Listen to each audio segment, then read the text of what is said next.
Vaina chuan ukulele lesson thar kan zir ho lenga vaina kan zir ho le tur chu David Darlong in liampui ngei yang ti hla kha kan zir ho leng hela hi a na la chuan a intro tir te a khan esas for kan hmang te lang hemi pahni a hrui chung pahni me kha ni me ka esas for an yang chuan a sanga d ti pan kan hmet thei chuan a hniama khan e minor a khan C sharp minor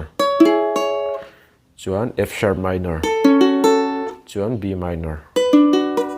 hetiang kan strum down down up down up down down down up kha kan zoom le char charang down down up down up down down down hetlai te khan strum dana dang dewanga atol na ti lai te khamo e a khan voi ni kan strum kan tianga kan mute khalang ti khan azum le hala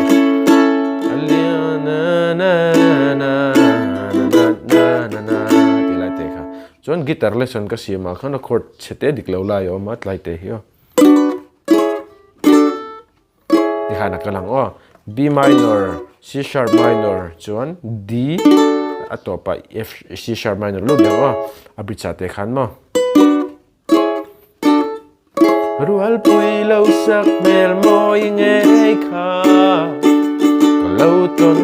che ngai thiam la